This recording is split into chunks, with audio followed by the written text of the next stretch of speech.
Happy day, I'm Lisa Huck. I'm a movement therapist and vitality coach, founder of Thrive Fitness, Nutrition, Lifestyle, and I'm super excited that you're here with me to do this. Let's get started. Okay, our first movement is for the calves, ankles, and foot. We're going to start off against a door or a wall. I start off with one foot back. Make sure that back foot is straight, hands up, and I'm going to drive forward from the hips. As I do this, my back leg is straight, and I'm trying to keep my back heel down. I'm going forward for about 4 or 5 reps, or until you feel softening in your ankle and calf. After you do a few reps, start to drive that heel down for a more intense effect. Now I'm going to stay forward and change the plane. That means changing the direction. This really opens up and stimulates all the different fibers, unlocks your foot. Now we're going to go circles, just like this. I'm trying to drive my heel down to stretch my calf more. Change directions of the circles. About 4 or 5 reps, or until you feel a change in the parts. And now I'm going to go rotate to the right and rotate to the left. Notice how my back heel is pretty down and I'm not letting the back foot spin at all. We're turning the hips, I'm leaning forward, I'm really unlocking and lubricating my foot. Okay, we'll switch sides. The back foot is straight, arms are up. This is also starting your core training, by the way. Hips go forward and back. The first few reps, I'm just going through the motions to feel my body and make sure everything feels okay. As long as everything feels okay, I'm going to start driving my heel down for a greater effect on the calf. Stay forward, go right and left. Right through the hips. What I love about these movements is they're global. They're affecting everything, my shoulders, my neck, my hips. I'm going to go circles. Driving from those hips and from those knees. This feels so good. It's waking up the body, lubricating and heating. Change directions. About 4 or 5 reps or so. I'm keeping my back heel down. Now I'm going to rotate my ankle. I'm going to turn to one side. Ooh, I got a good pop there. You're going to hear little pops and crackles, and that's your bones aligning into a happier alignment as they get lubricated and softened. One more time on each side.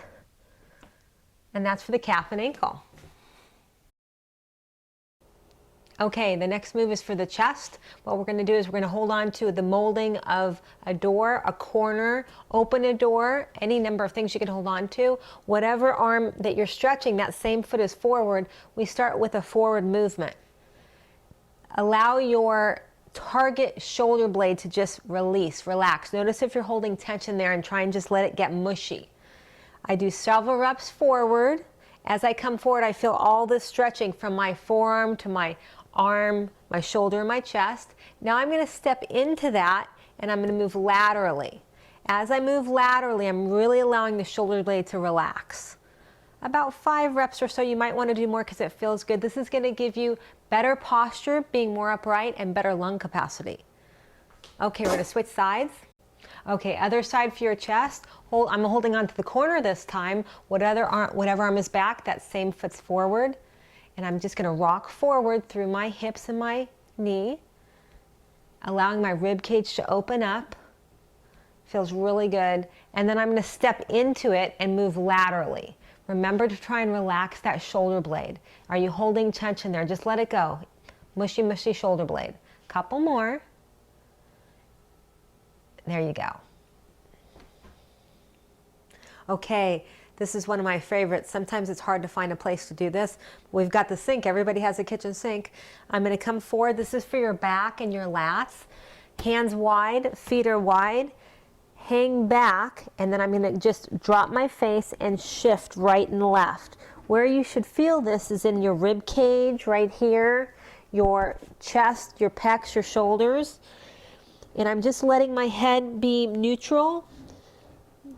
Then I'm going to stop and turn my feet diagonal, and I'm going to pull on that one rib cage. So my one arm, this arm is pushing, this one's pulling, and I'm using my legs to drive my hips, really getting a great rib cage opener. Switch sides, just like this. As we soften up the rib cage, we ease the stress on the lower back and the knees. Then back to the center, I'm going to hang back, look down, around the back, look at my belly button, look up, arch the back. Great for your neck and shoulders, for that place where a lot of people hold tension. I'll do one more. And then I'm going to come down, narrow my feet a bit, sit down, This may not be right for your knees. If it hurts the knees, don't do it. And then I'm just going to drop my face, narrow my hands, and shift right and left. This is great for your low back to decompress it, open it up. And then I might turn a little bit with those knees. Now again, if this feels like your knees are too pinchy, don't do it, or just stay holding just like this without the movement. Okay, this is one of my favorites. If you do any bit of sitting, which we all do, the front hip gets tight and that plays havoc on the lower back and the knees. We're going to use the kitchen table and a chair. One foot up, this is called the front hip or the hip flexor. I hop back a little bit and I'm going to rock forward, leading from the hip, and I'm holding on so I'm really stable. My back heel stays down and my back leg stays pretty straight. As I come forward, I feel the stretch through here. I'm going to add the arm to accentuate the stretch. You're going to love this one. This one has such dramatic effects on people's backs and their knees. After about 4 or 5, I'm going to stay forward where I've pulled up all the slack, and I'm going to go laterally. It's always best if you have something to hold on to when you're stretching. Of course, you can do your stretches without something to hold on to, but it is better because it keeps your leverage proper. Now I'm going to make circles. Do you know all these different directions I'm doing? This allows the blood flow to get into the nooks and crannies of the body, and the lubricant and change directions, the oxygen and the nutrients. It moves your lymph around. Okay, here's the big one. This is the most important one. Look down at your foot, make sure it's straight forward. Chances are it's turned out, so put it straight. I'm going to come forward and then turn out with my hips and lean away from that, lifting my rib cage, and then reverse and come out. That's one rep there. Forward, turn the hips, lean back, lift the rib cage, lock out your back knee. Come on out. We'll do a couple more. Forward, turn, lean back, pelvic tilt this hip, tuck the hip under. Feel that stretch. We'll do one more time. This is so important for your back. Feels great on the hip. Lean back, lift the rib cage, lock out the back leg. Okay, come on back. We have one more direction. I'm going to reach across in the opposite direction. These rocking motions create flow of energy, flow of blood, flow of oxygen, and detox the parts. Okay, we'll do the other side now. Okay, back foot, make sure it's back and it's straight. Hold on. Also make sure as you're doing this that your chair isn't going to slide. That would not be so good. I'm rocking forward and back through the hip. And as I rock forward, I'm lifting my torso straight up, and that gives me an accentuated stretch. I'm going to add this arm to pull the stretch all the way to my rib cage, because these muscles actually attach at the lower rib cage. They have a big effect on the spine. When they're tight, they bend you over, they hunch you over.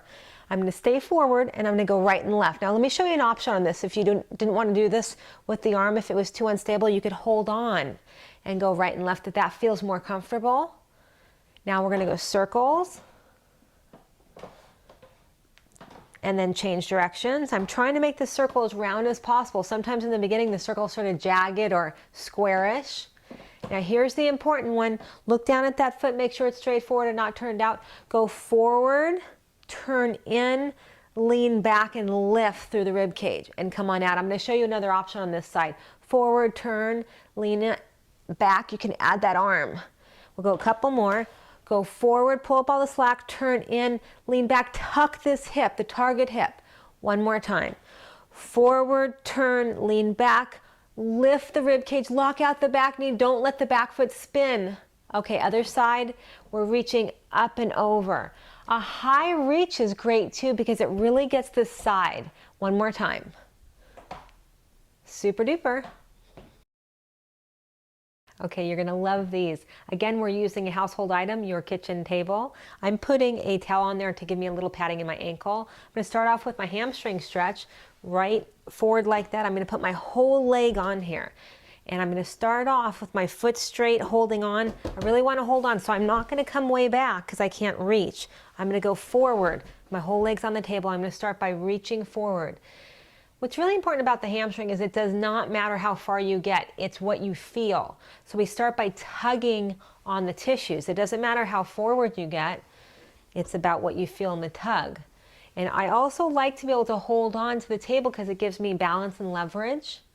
And you're feeling the whole back of the leg. Now, one thing that's important is look down at this hip. Make sure it's not turning out or the foot's not turning out because you'll lose the stretch. We keep the hip square. Then I'm going to come across and reach into the inside. I call this the inside diagonal. This can often give you more of like a groin hamstring stretch. If you want more intensity, pull the pinky toe back towards you. I can also stop and rest and drop my face for a few seconds. That feels really good. The last direction is across the diagonal. Now, this is the hardest one of the three. I've moved progressively from easier to harder. I always like to recommend that to prepare the tissues so they're softest and they're ready for that. I may hold across and drop the face, drop the shoulders, drop the weight of the torso, turn my face right and left. This feels great on the hamstring. And then come on out and I'll switch sides. Other side hamstring, leg up. My foot's pretty far forward. I'm going to start by bending forward. Now let's say the table is too high for your hamstring flexibility. Get something small you can step on that's stable. A book, a brick, something that makes you a little higher that will make the table shorter. I can reach forward. Notice this hip is square. That standing leg is straight forward. It's not turned out.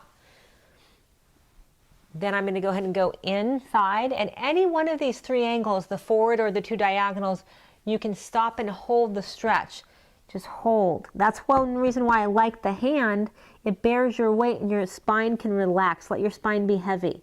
Then I'm going to come across to the other side. Again, this is the hardest of the three. Be considerate. Don't dive too fast into it. Also notice my speed. I'm not bouncing. I'm actually slightly slowing down as I get to the end. Now I'm going to hold this one, drop my face, drop my shoulders, drop my torso. Check that this hip is square forward, that it hasn't turned out. That really increased the stretch. I can also make this straight and not let it turn out as well. Excellent hamstring. Okay, we're on to back butt, the side of the hip. I'm going to put my foot up. I've placed the towel here for padding on my ankle. I'm going to hop my foot back. Now, the tighter you are, the farther forward your standing foot is, and the looser you are, the farther back it is to get more tightening. Also notice that my knee is out like a triangle. I'm going to move forward and move back through my hips just like this. I'm preparing all these tissues of the hip. There's a lot of thick tissue there. The butt muscles are thick. The groin muscles are thick, so we have to move them a lot to get the heat and the oxygen in deep. And then I'm going to stay forward. I'm going to go right and left. I'm gripping with my hands, gripping the table. When I bring my hip over to the side, I'm trying to get it lined up with the knee. That's just a little detail. All this is going to be good. You don't need the details really. Let's go circles. All these different directions open up the nooks and crannies of the body and feed those areas with fresh new fluids and oxygen, as well as resources, as well as push out the toxins in the waste. It's good stuff. Okay, part two, I'm going to shift my hips over, square up the hip and the knee. Now I'm going to take my torso forward. I'm using my upper body to bear my weight so my back can relax and be slack. It feels good in the back too. You should feel this in the target leg, in the back of the leg. Sometimes you'll feel it in the groin, and that's okay. I'm going to turn to the inside angle now. Coming to the inside angle. I call these lizard push-ups. Bring my torso down. Try to avoid just moving at the head. Try and move from the hip a little bit, even if it's an inch. 1 inch creates movement. One of my teachers calls it movement creates lotion for the joint. Motion creates lotion for the joint. I'm going to the outside diagonal. Now at any one of these I can stop and hold and drop the face and drop the weight. That's a great added benefit when you hold it statically. Okay, other side, back butt, leg up. My knee is out like a triangle. Hop my foot back. My back foot is straight forward. I'm going to come forward and back. I call this a hip driver because I'm driving through the hips. See that knee? It looks like a triangle out to the side. I'm lubricating, heating, softening up all the muscles of the hip joint. Then I'm going to stay forward. I'm gripping with my hands, going right and left. Now it's very normal for one side to be tighter than the other. It's very important for you to work a little bit more time and a little bit more consideration on that tight side. Let's go circles. What happens is when one side is tighter than the other, it twists your pelvis, and that creates undue stress for the lower back and the knees. Change directions. So when you become more and more symmetrical over time by practicing these, you take stress off of those joints and wear and tear off those joints. So that's one of the benefits to this.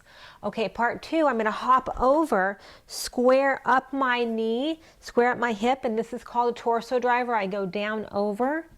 I also call these lizard push-ups because I'm using my arms to bear my weight. Up and down. This feels great. One more time. I can always hold it at the bottom, be heavy, drop the face, drop the shoulders, and then go into the inside diagonal. I'm feeling this in the outside of the hip, but I'm also, for me, feeling this in the groin, on the groin side. That's not wrong. All of that's fair game. Now the final diagonal is turn over to the outside diagonal. Up and down. I'm actually using this to pull myself over a little bit and give me leverage. Excellent. Okay, we're on to the quad stretch. You're going to love this one. I'm at a couch. Put my foot up, keep my knee right underneath me so I'm pretty narrow. I'm not going wide-kneed, and I'm holding onto the back, and I'm going to start off by reaching my arm up and back. As I do that, I tuck this hip and tighten that butt and come on down. Now, normally I've been teaching to reach the arm of the leg you're stretching, which is okay, but if you want to hold on, you can reach with the other arm. Just like that. And then what I'm going to do is I'm going to stay up and I'm going to reach over and then over. Over. This is a little bit less stable. If that doesn't feel good, just stay straight forward and maybe turn. You can do a few turns. There's so many things we can do here. Other side quad stretch. Knee goes up. My foot's hooked on the arm of the couch. And I'm going to start off. I'm going to show you this one without holding on. Just reaching up and back. Now here's the key on this one. I'm tightening the stretching leg butt. I'm tucking those hips and tightening the butt. I can also make it harder by bringing my butt back to my heel and then reaching over and over. There's a lot of different ways you can do this, but one of the keys is keeping this hip tucked and that butt tight. There's the quad.